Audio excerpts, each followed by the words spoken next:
I always imagined Petty Dreadful as the incarnation of trans rage. Petty's there to play to win because the world's never had her back, so why is she going to have anyone else's? I have a whole essay in me that's got to be written at some point about how actual play and reality shows are kind of the same thing. Community is not something you can have that's a one-way street. You're going to win trauma. That's what you're going to win in Deathmatch Island.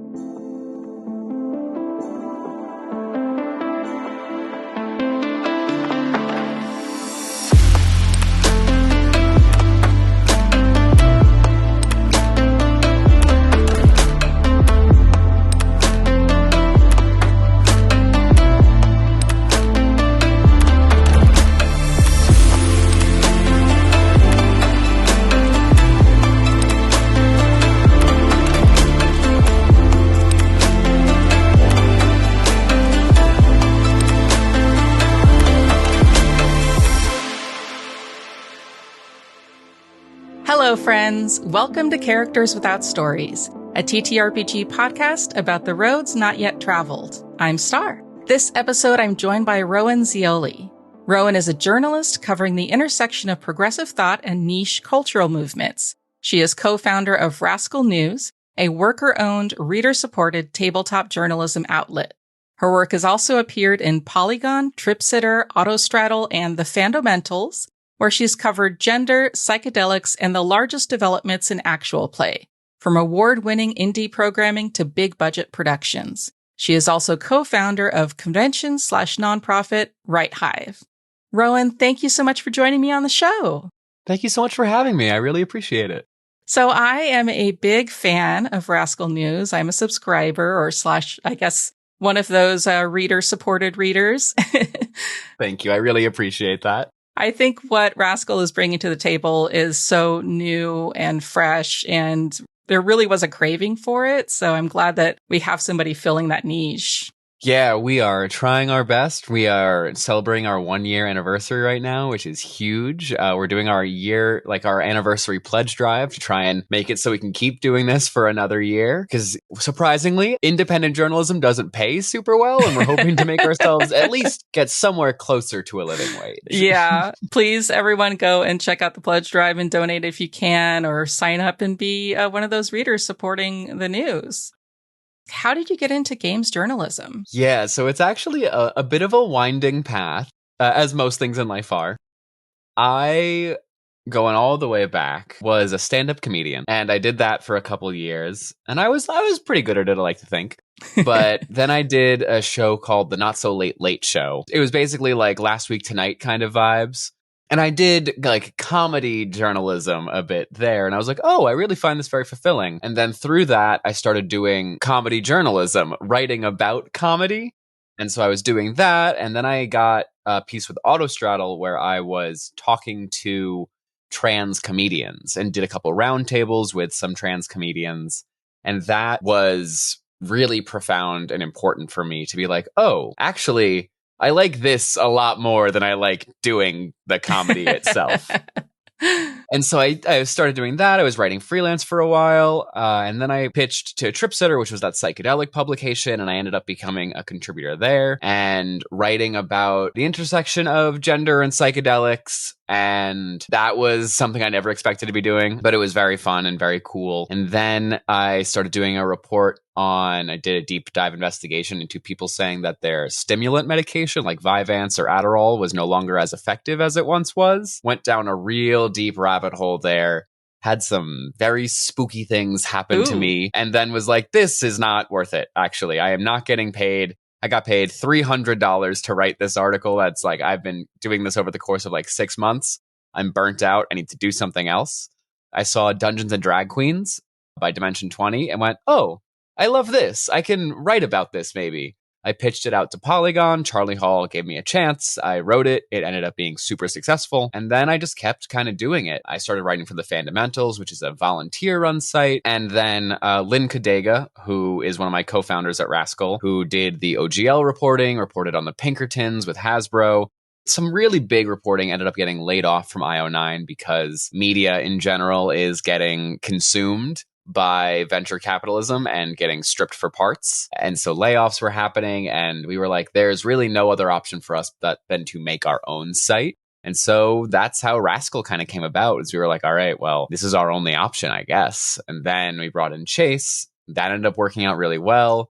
Then Lynn got a fancy job out in Hollywood writing for Interview with the Vampire, or being a writer's assistant on Interview with the Vampire. And then we brought in Kaylin Ellis and Thomas Manuel, and now we're a 4-person strong team at Rascal. And it's just been the most rewarding thing in my entire life. So was Dungeons and Drag Queens your first exposure to TTRPGs, or had you been into them for a while? So I had been into them for a while, but kind of in the closet about it a little bit. Like in high school, my friend for his 16th birthday organized a game of like D&D 3.5. And I was like, oh, this is really interesting. And I was always a theater kid, like hence why the stand-up happened. And I was like, oh, I can really get into this. And then it kind of went away for a couple of years. I was at a party for a theater after show, and I heard someone talking about Critical Role. And I was like, what are we saying here? And so I got really interested in that, started watching Critical Role from like episode 20. So really early on, I jumped in there and got really on the actual play bandwagon from there, but kind of like watched it in secret. And then I went to college, and due to some unfortunate situations, ended up not being able to go to college for a semester. And during that time, while I was working full time, I ended up playing a session and running a session for those same friends. And that was great. And I was like, oh, I really like running these games. I'm getting more immersed in the world. And then it kind of went away for a couple of years, because as life goes and you don't have any more free time, it's hard to organize these games. Hence the very theme of this show that I'm on right now. And then, I saw Dungeons and Drag Queens because I had been watching Dimension 20 through like 2019 and been like, oh, this is a different take on the actual play thing. Got really into it, and then watched Dungeons and Drag Queens with my partner, who was like, you should write about this. You're a writer. Like, you have a lot of thoughts about this. You should go for it. Mm-hmm. And it was life-changing, honestly. Yeah. But yeah, so D&D was the on-ramp to it, and now has broken open the whole world. Yeah, I see a lot of other games besides D&D covered on Rascal. And there's a lot of, even some very indie games, some of those one-pagers and zines and things like that. When did you start moving into playing other games besides D&D? Yeah, so at that time when I was home, the friends I was with were into some other games. Like, they played Call of Cthulhu, they played Shadowrun. And so I was like, oh, this is interesting. One of my friends even made their own version. They called it A 3.5, which was like this really interesting blend of like AD&D and 3.5. It was very fascinating. I was like, oh, like you can do a lot with games. But then when I got into writing for the Fandomentals, my world kind of broke open a little bit as I started seeing actual plays that were doing non-D&D games. Like, My First Dungeon runs a lot of indie games, this actual play podcast, which is incredibly well produced. And they played a season of Elliot Davis's Project Echo, which I was like, oh, this is like art. And it's a game about time travel that's played through a planner. Oh, cool. Very interesting. Yeah. And then they played Yazeba's Bed and Breakfast, which is Jay Dragon's incredible game about a bed and breakfast run by a witch, and it's very cozy and cartoony. It's very cool. And I was like, oh, there's so much you can do with this. And then just kind of dove in headfirst from there. And then once I started writing for Rascal, I was like, oh, I need to learn more about what this world is. And then finally getting to go to my first convention, I was like, oh, I am a little baby. I don't know anything. I meet and interview a lot of people who I think a lot of people would consider babies in terms of they just started playing when COVID hit. It seems to have been a big point where people really started getting into games. Personally, I mean, I started playing like almost like a month after COVID hit, just because it kind of forced us into spaces outside of in-person games, which are very difficult to organize. And yeah, when you have so much free time. Right. Yeah. So I think, playing online has been amazing at giving me opportunities to try a lot of different games. So it's great to find all of these new worlds. I'm totally with you there. There's so much weird stuff out there, which I really love. Like, that's the best. When I find someone who makes a game that I'm like, oh, you have a perspective on the world. That's my favorite thing. We're talking today about a game called Deathmatch Island, which is a really interesting game. Can you give my listeners kind of a elevator pitch or one sentence description of Deathmatch Island? I can. It's quite literally my job. Deathmatch Island is basically Survivor meets Hunger Games meets corporate horror. You're dropped off on an island. You wake up, no idea who you are. You randomly roll a personality, and then you play through this battle royale style, Survivor style island game. And it's just horrifying in the best way. I got to play it once recently, and I just really loved the game. It's so much fun. Personally, I'm a big fan of the question of break the game or play to win. I think there's some really nice tension between thinking about how Survivor type games or like on television, like reality shows, there's this secret machination happening in the background, and then you get to see the people in front and not really necessarily seeing all of these machinations happening. Yeah, I think reality shows, like competitive reality shows in that way, are so fascinating. I have a whole essay in me that's got to be written at some point about how actual play and reality shows are kind of the same thing in a lot of ways. And Deathmatch Island really brings that to the forefront. Yeah. Character creation in Deathmatch Island is very easy and breezy. It reminds me a little bit of OSR games in that most of it's on roll tables. Of course, with any roll table, you can always just find something and pick it if you have an idea. But when you built this character, you came to the table and just rolled on it. I had this archetype of an idea because actually the character that I wanted to bring to the table I had from a different game that ended up never getting to get played. Characters without stories, you know? I was going to play Die, which is Rowan Rook and Deckard's game based off of Kieran Gillian's comic about a bunch of people who start playing a tabletop role-playing game and Jumanji style go into the world. Yeah. Also an incredible game. So good. Wish I got to play it. Would have been great. But yeah, so I had this character in mind, and she didn't get to exist in that world. So when I rolled up a character in Deathmatch Island, I saw that it like kind of already worked. And I was like, well, just going to slot this in here then. Rowan, who are you bringing to the table today? Petty Dreadful. Excellent name. Thank you. Thank you. If I was to see Petty Dreadful across the room, what am I seeing? If you're looking across the room, you're seeing a woman who, it depends on when you see her. If you're seeing her in like her prime, she's just gotten off stage at a drag show. She has makeup kind of running down her face a little bit. She's wearing a really ragtag, thrown together, crunchy drag outfit that is just made of whatever she was able to find at a thrift store. And she has a little bit of a scowl on her face all the time. On Deathmatch Island, one of the things you roll for is your uniform. So what's her look on the island? Her look on the island, she is disgusted by. Yeah. It is just a orange jumpsuit with a number on the back of it that is not her color.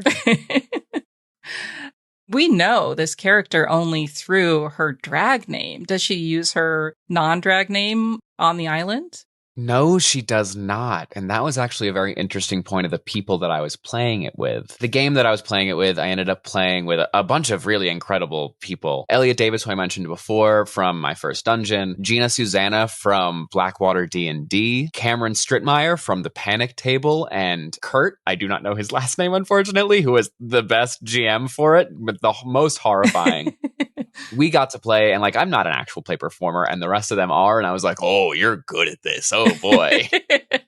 But it was delightful because we got to have this really interesting emotional arc, and she never said her real name. She was maybe going to at one point, but unfortunately, everyone died before it could happen.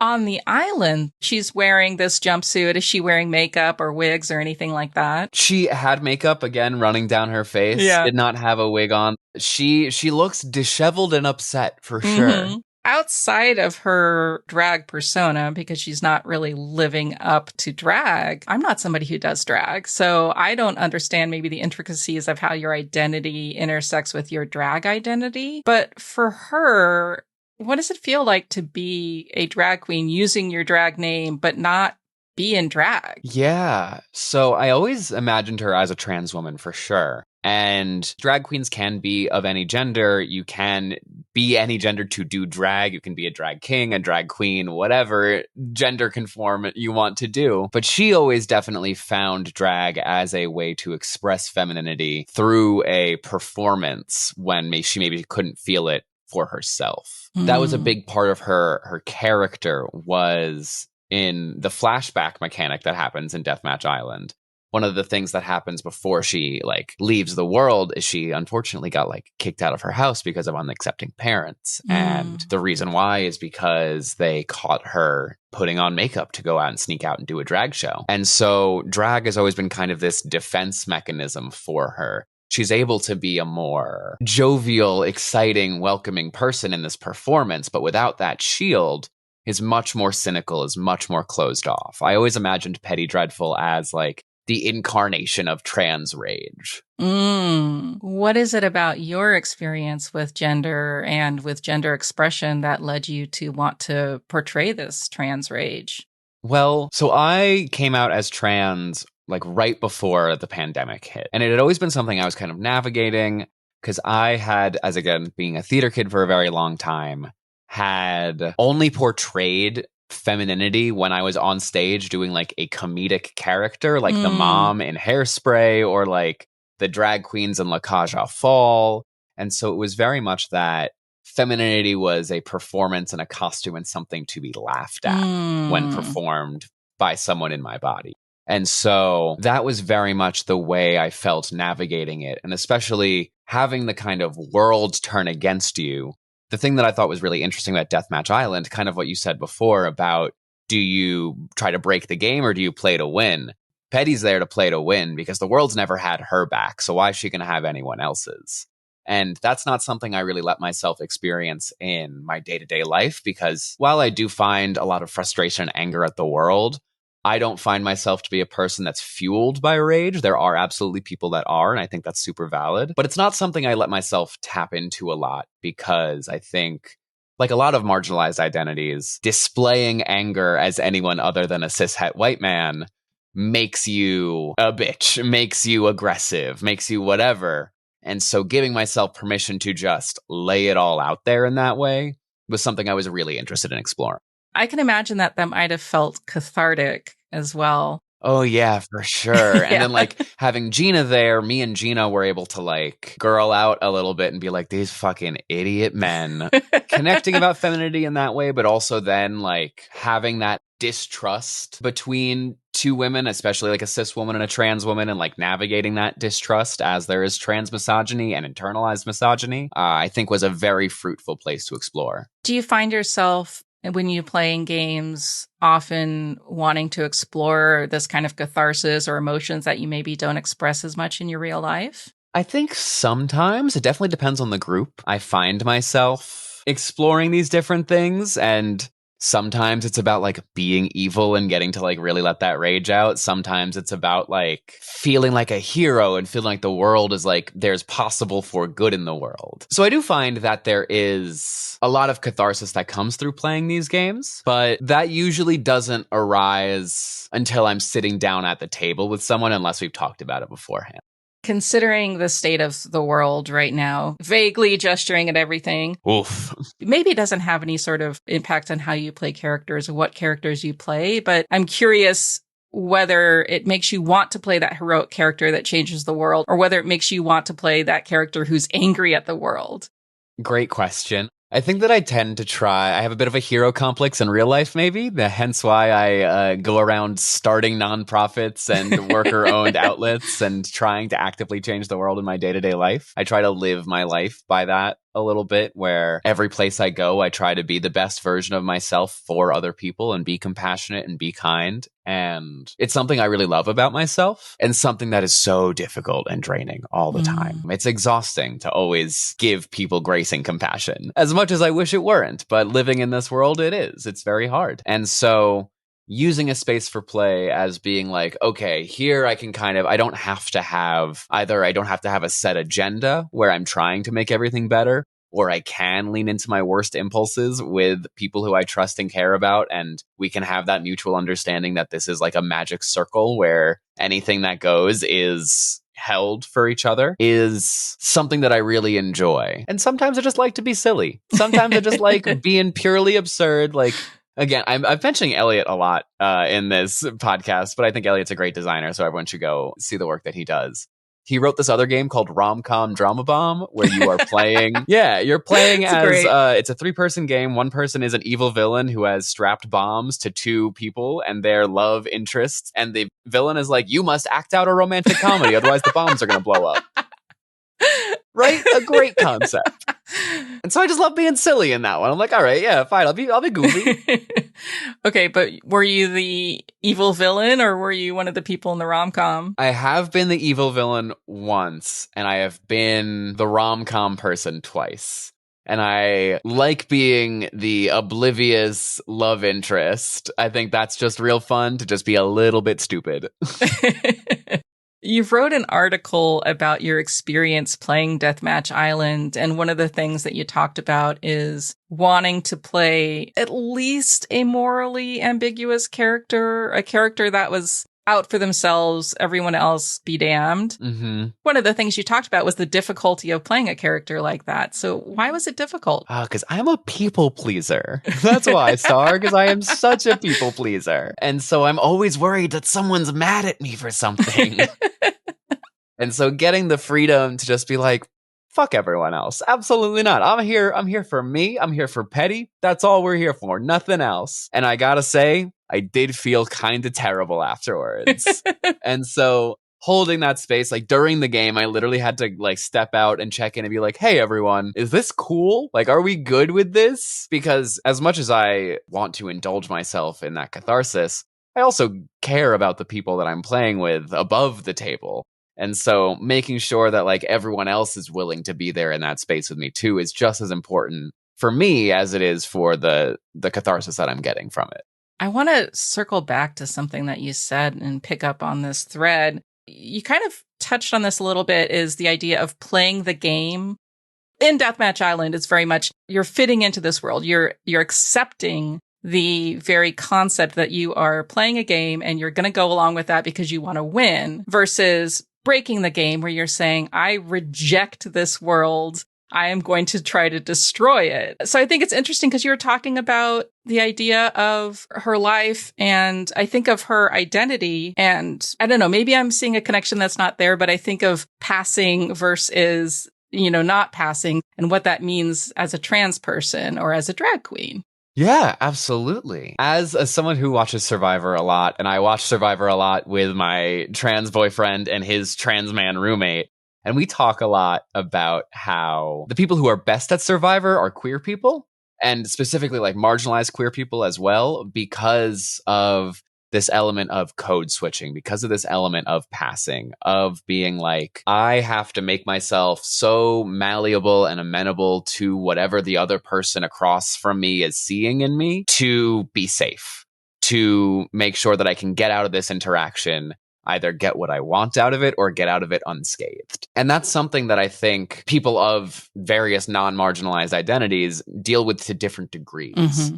And so that was absolutely something I was thinking about when playing Deathmatch Island. I don't know if you have seen the show Traitors at all. I haven't, no. Oh, it's such a crazy game. It's basically Werewolf or Mafia, if you know those games. Yeah. It's basically that, but they bring a bunch of reality stars from a bunch of different shows in to play this game. And you can see like the Real Housewives and the Survivors are playing very different versions of this game.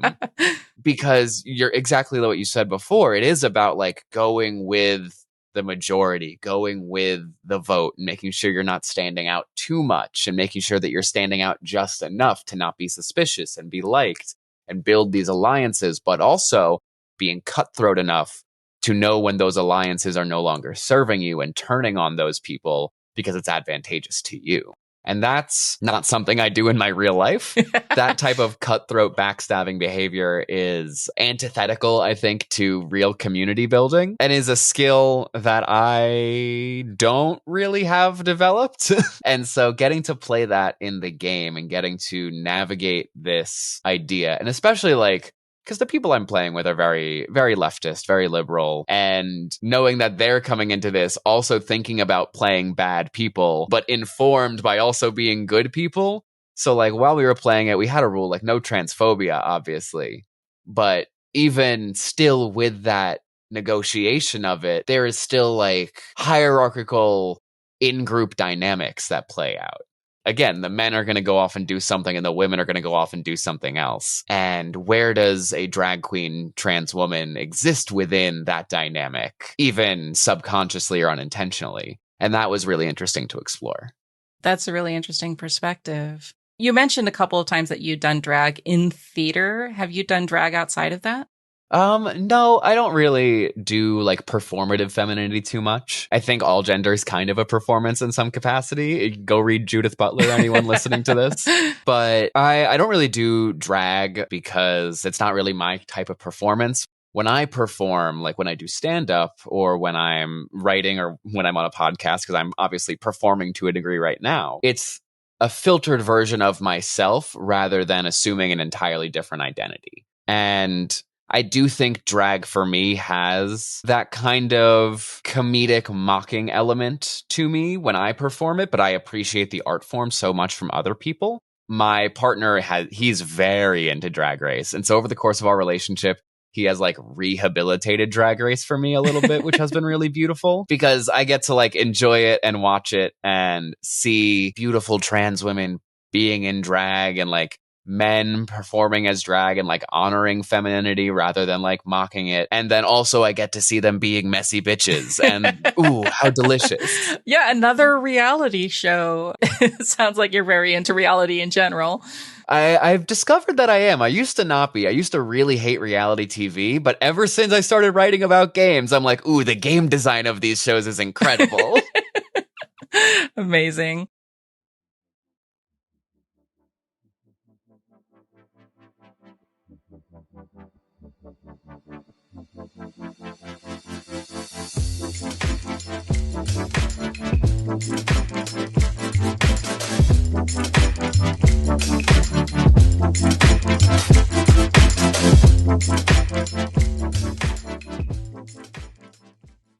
I started a newsletter. As our social media landscape is forever changing, this is one way to make sure we can always stay in touch. If you'd like to get a behind-the-scenes peek at the podcast, follow my other projects, and be notified when a new episode drops, you can find the sign-up form in the show notes or on my website.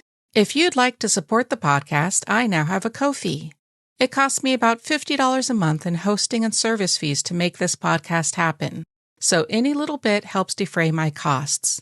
Go to ko-fi.com/characterswithoutstories to give. Thank you. Are you ready to rock? More importantly, are you ready to roll? Welcome to No Quest for the Wicked, an award-winning sci-fi actual play podcast using Paizo's space opera system, Starfinder.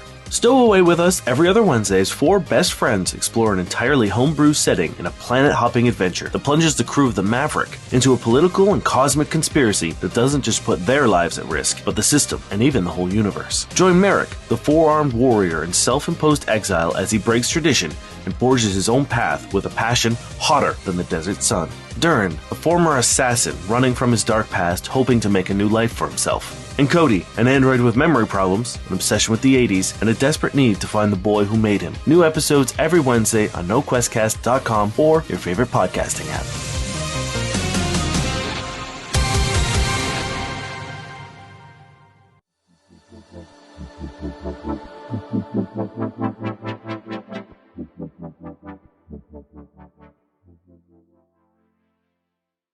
So I want to get into Petty Dreadful and how she started. You mentioned that you had built her for another game originally. What was the spark? What was the first thing that you thought of when building her?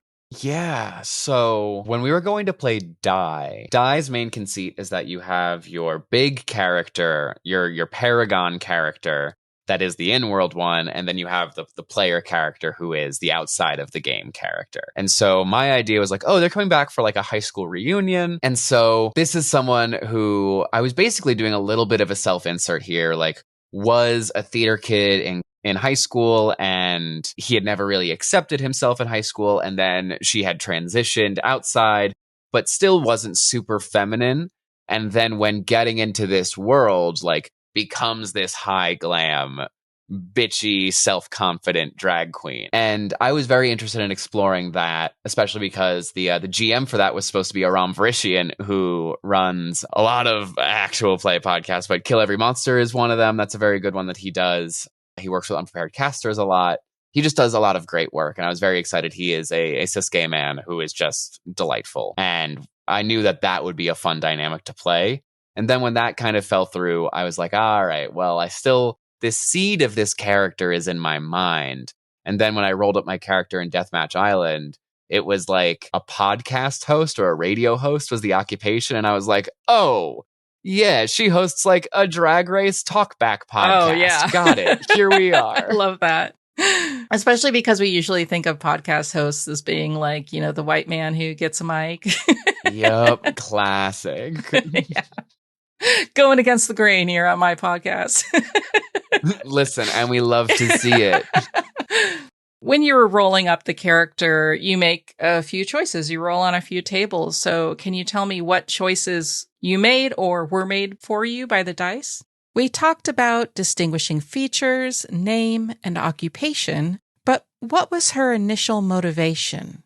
Yeah, no, I think, her motivation was like, I have no idea why I'm here. I cannot remember anything since that's the core conceit of the game. But yeah, that idea of like playing to win, because even though the prize for Deathmatch Island is very vague, it's like, you're going to win. You know, you'll win. Win what? Who knows?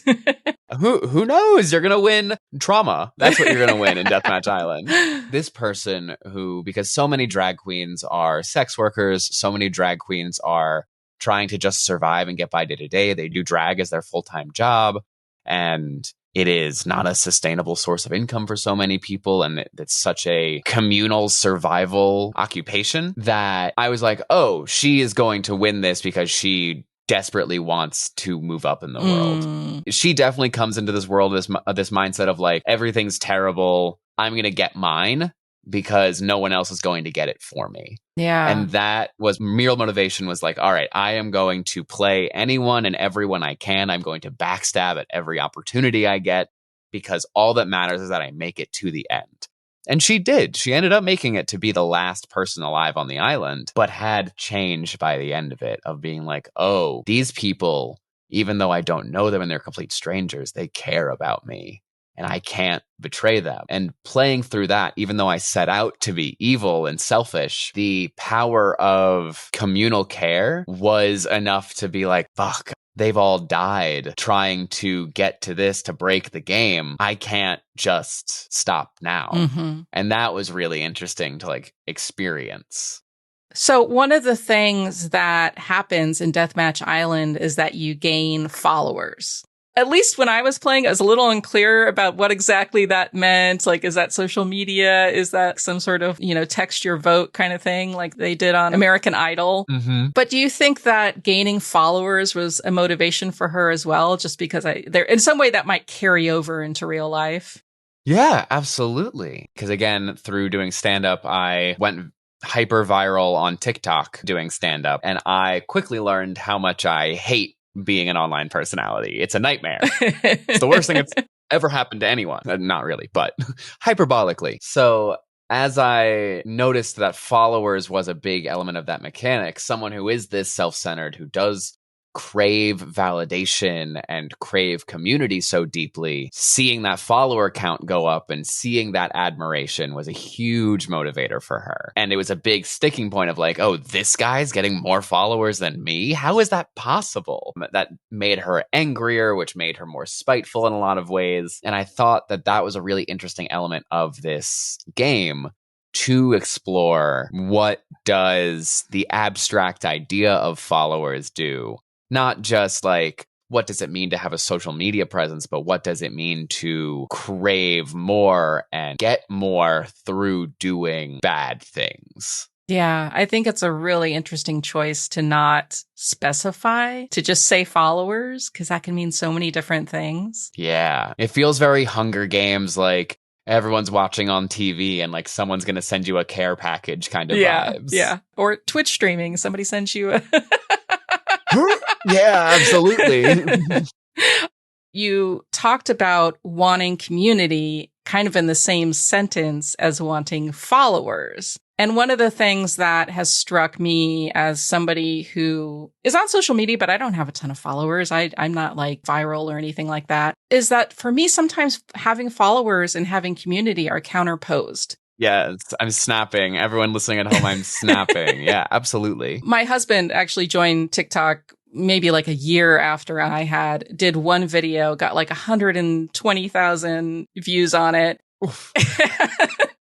Yeah, which was a big oof moment for me. There, like you were saying, that jealousy of like, why are they getting all the views? Because he had been on it for such a short period of time. Those algorithms, the worst, literally evil. Right. And so he said something to me that really stuck with me, which is that I may have followers, but you have a community. Because what I was doing on TikTok was forming friendships. And I think when you have 1 million followers, like, who are you forming those friendships with? Does it get parasocial? When is that real? It becomes a question. Absolutely. And I think, that's very, very wise of him to say, because it is that feeling of community is not something you can have that's a one-way street. Community is something that is back and forth, that is reciprocal. Not to say that like parasocial relationships aren't reciprocal, but there's a different reciprocity. It's I give you content, I give you pieces of myself in exchange for your attention, in exchange for your money, in exchange for your adoration. Yeah. And that's not what community is. That's putting someone up on a pedestal, and in its own way is very dehumanizing. I talk about this a lot with Dr. Emily Friedman, who is an actual play historian, who talks a lot about how fame turns people into objects. And that is a huge problem in our society right now. We have these celebrities, and even in the actual play space especially, we have this, where they are put on this pedestal of being almost deified, and they are held up to this impossible standard because they're no longer seen as human. They're seen as something more than human. And that's not community. That is the most unhealthy way to relate to other people that there possibly could be, and leads us to like the political situation we're in right now, where like we have our president who is like a god emperor figure for so many people and is infallible, and everything he says is the gospel truth. And that is a direct result of celebrity culture, because he was a reality TV show star. There's such a through line here that really connects, and community is the exact opposite of that. Community is being on the same level as someone else, maybe having different power dynamics of like being a mentor and a mentee, or being an elder and being someone who is looked up to and dispensing wisdom in that way, but as a fallible human being rather than this distant object. And I think about that a lot. Yeah. So you mentioned that by the end, Petty Dreadful felt that she had, in a sense, found community. Yeah, I think she had found that community, and the thing about Deathmatch Island it was immediately taken away. And we had talked about maybe playing another game where every other character was different except for Petty Dreadful. Like she had come back to the island and woken up again. And like if we had played that game, was very much determined to be like, oh, she's now here to break the game. She doesn't care about anything else. She is going to get everyone else on this island to say, fuck this, we no longer want to play it, we want to do something else. Which I think is kind of the place where I'm at in my life. Like, I think maybe there is a part of me that was Petty Dreadful at some point, that was very angry, that was very done with the world. And then I really think it was the lockdown period of COVID and then the murder of George Floyd that led to the big protests that happened in 2020, where I was a big part of those protests, and seeing that communal anger and seeing that fire and that capacity for change really made me go, oh, like I now need to dedicate my life to making the world a better place and tearing down these systems, not with the end goal of making it better for myself. So I'm the queen standing on top of a pile of ash, but so that way I am building something alongside the destruction of something else. So that way when this whole thing going on inevitably falls to the ground, there's already something else in its place.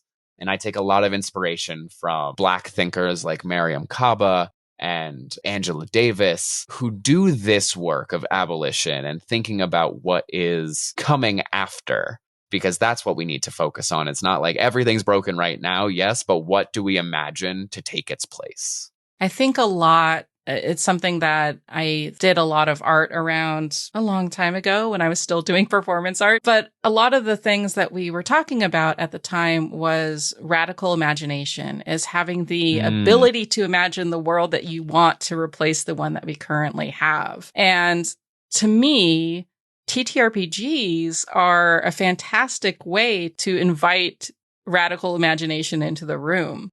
Absolutely. I think they're the best way, honestly. Yeah. Because they're more collaborative than anything else, than any other medium I've ever experienced. Yeah. So when you're playing a game that is really competitive within this collaborative medium, how does that feel for you? Stressful. A different game that I've played, which is J-Dragon's 7-Part Pact, which I've also written about on Rascal, is inherently a game that is competitive, is a game in which you are 7 wizards of the most powerful wizards in the entire world.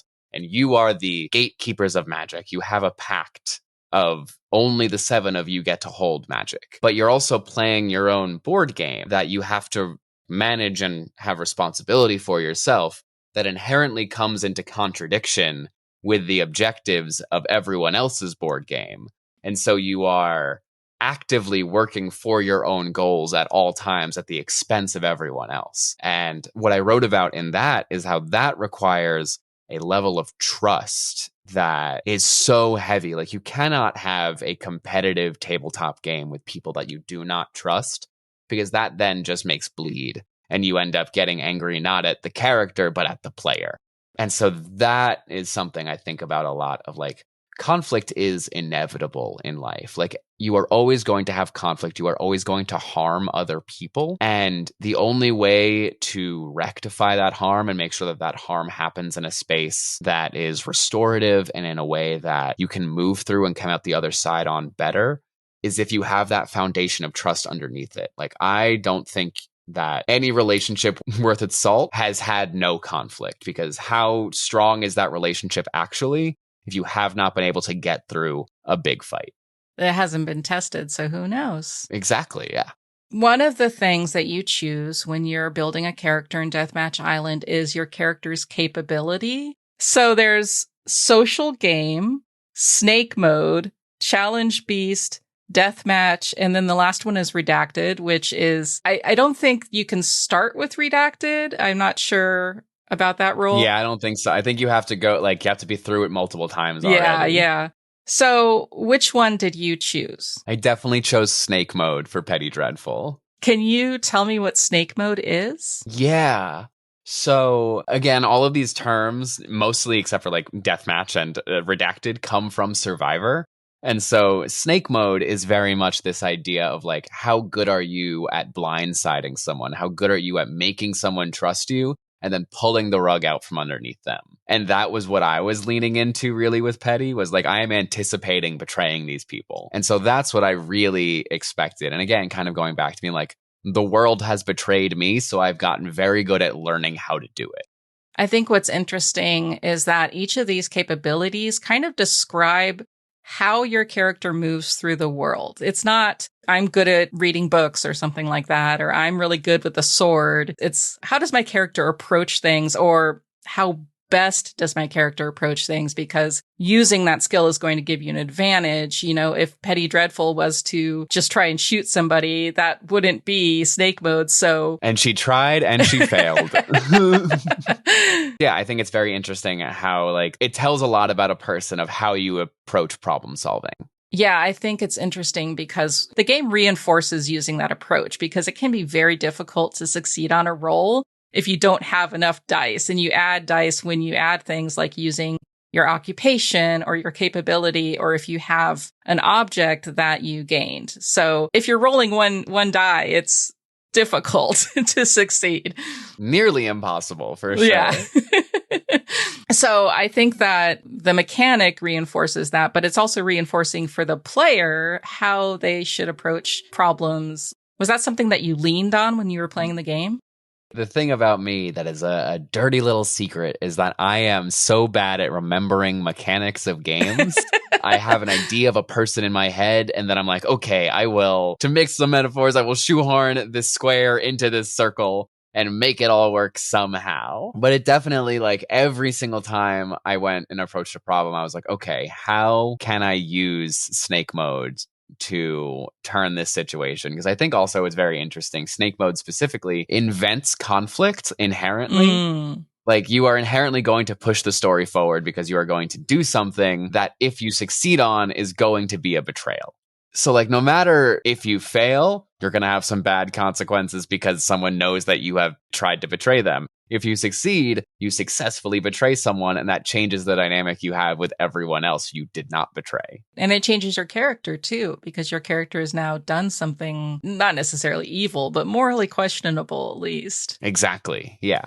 So when you build a character for any game, are you coming in the same way that you came in with Petty Dreadful, where you have an idea and then mold the mechanics around that idea, or are you responding to the game? I think it definitely depends on the game and the situation. Something I always did, even when I was just playing D&D 5e, was I would always use the skills that I was given. Like, if I'm choosing a character and, like, choosing a class, choosing a species, I would find the skills that it gave me and be like, okay, so I'm choosing these skills. What does this skill that I'm choosing, this proficiency I'm choosing, tell me about who this person is? Using the mechanics to kind of inform character based on that. I always find that when I try to make a character that's, like, vaguely outlined, I never play them well. Like, it always just kind of ends up being like, ooh, here's a wishy-washy idea of a character. But I come from also a novel editing background. I, like, have a degree in creative writing and worked for a little bit as a novel editor, hence my work with WriteHive, the literary nonprofit. And my brain is very story oriented. And I always find that the best stories come from external conflict colliding with internal emotional conflict and how the two kind of intersect. And so I go, all right, I really got to nail down who this person is. And so I make the character, and it usually happens as kind of a synthesis of the two, of, like, sometimes mechanics come first and the mechanics inspire an idea, or an idea pops up and then I go, all right, let's see if this game has the mechanics to make it work and, like, can evoke what I'm trying to do with this vibe. Like you were saying, the skills that your character has learned, comes into the game with, tell you something about that character. So I'm curious, because the only skill besides an occupation that a character in Deathmatch Island has is that capability. So how did Petty Dreadful get good at snake mode? Kind of a little bit like I was talking to before, was like, at the underlying bit was using preconceived gender dynamics of being like, oh, these men aren't going to think anything of me. I'm just an innocent little woman. Ooh, oh no, I'm not a threat to anyone. And then, like, conspiring with Gina, with her character, and, like, really ramping up the, like, oh, we're going to, like, use these men for all they're worth and then throw them to the dogs whenever it's useful to us. That's kind of how I approach writing about games too, is very much using these larger cultural preconceptions and these larger cultural ideas and seeing how they intersect with the games that I play or that I read, because nothing exists in a vacuum. Everyone's coming into games with baggage. Everyone who writes games comes into writing them with baggage. And so seeing how this art object or this performance or this game is a microcosm for the larger world is always how I'm engaging with them. Do you think the same thing about your characters, that in some way they reflect yourself? I think so. This is very much the, like, Brennan Lee Mulligan school of character design, which is every character is just yourself through a stained glass window, and, like, depending on where the light is shining is what version of yourself you're portraying out into the world. I think it is a little impossible to create something that is not in relation to yourself at all. Like, even if you're playing someone completely opposite of yourself, you are inherently using yourself as the anchor point and your perspective as the anchor point to have an opposite of. And so I am always trying to explore parts of myself, even if in opposition. Yeah, interesting. I hadn't really thought about the opposition part of it. I think about this all the time. It is my job. You mentioned that it's easier for you to play a character when there are some details involved, like you mentioned the skills, as opposed to being a character who's vaguely outlined. What kind of details do you think are necessary to make a character not vague? I think at the core, you don't really need a lot, but you need some basic relationships with other people to know how they relate to other people. You need to know an internal motivation or a drive. And honestly, even just some like weird random facts about them, just to give yourself enough flavor to be like, oh, this is a weirdo. Every person is a weirdo, no matter how much they try to deny that they're not. Because when you look at it and you see your specific interests and your specific motivations and your specific relationships, you're like, that is nothing like anyone else in the world. I love games that kind of offer that character background development. I think Deathmatch Island is a unique one because it literally gives you nothing, and that's kind of the point of it, and then you develop it emergently as you go along. A good example is Triangle Agency. I just started playing a game of Triangle Agency with my soon-to-be roommates, and we ended up making these characters, and the interview questions that Triangle Agency has as like onboarding questions are so weird.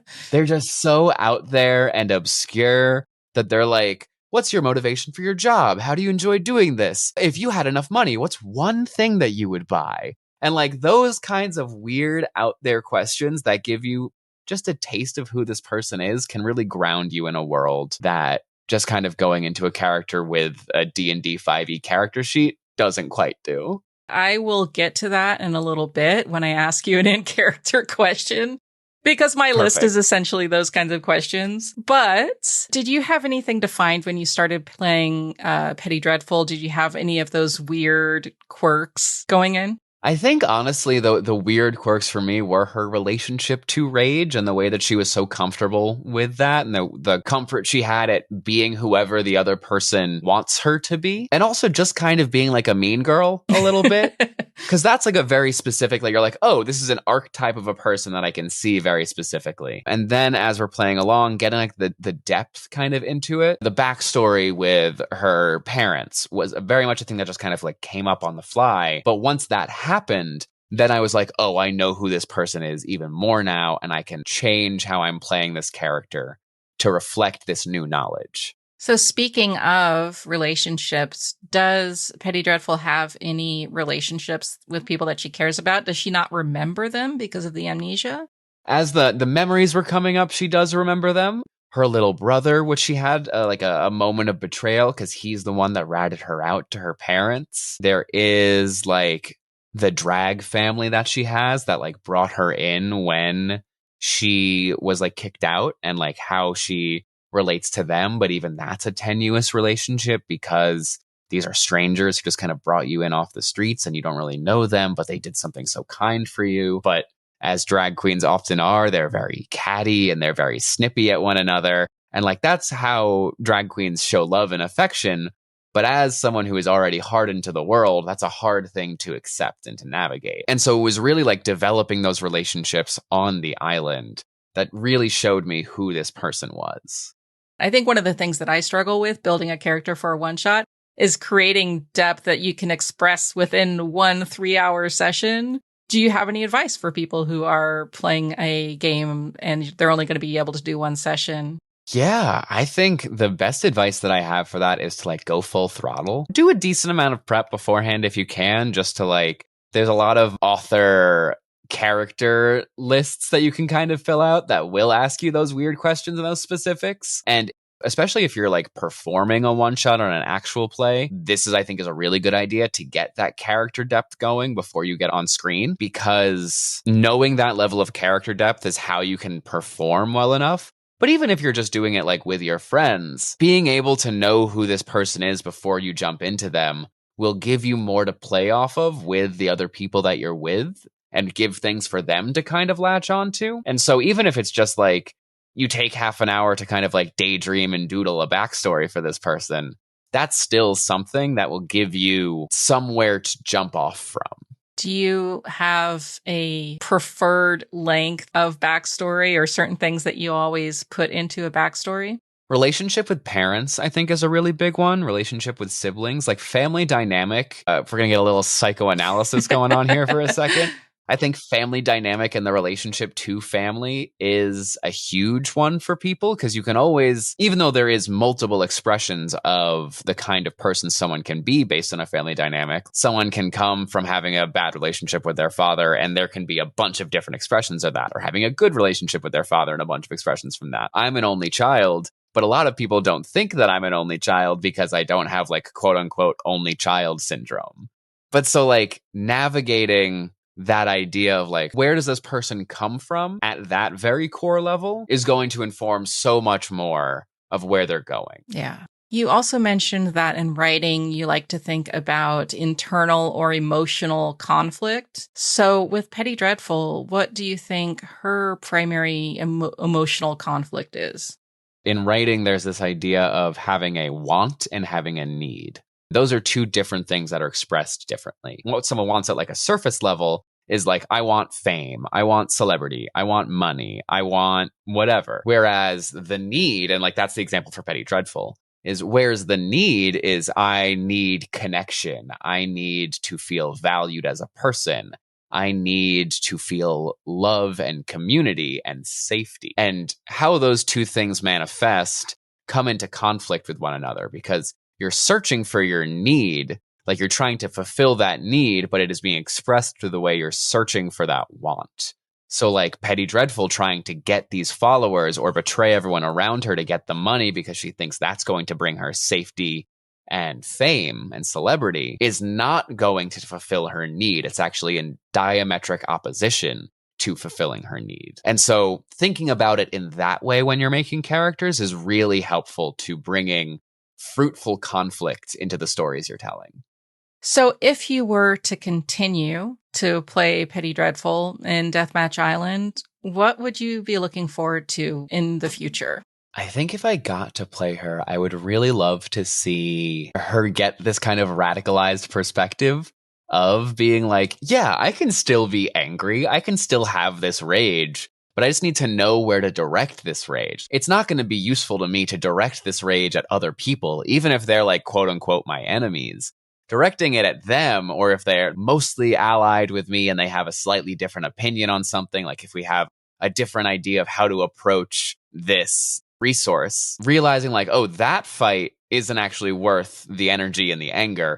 The real fight is tearing down this system. That's who I need to be angry at, is the people who are upholding this system. And if there are other people who are adamant that they're going to uphold this system, then I'll point my rage at them. But until then, I need to keep myself in check and know that it is not useful or beneficial to my soul to misdirect that anger. So, in a sense, going from a character who wants to play to win to a character who wants to break the game. Exactly. Yeah. Did you ever think of a name, a real name for Petty Dreadful that you never used? I did, but I can't remember it now because I think the person that Petty became, like the identity she was kind of trying to leave behind, faded into nothingness. So it almost became a dead name in a way, and Petty became the chosen name. And I think that's okay.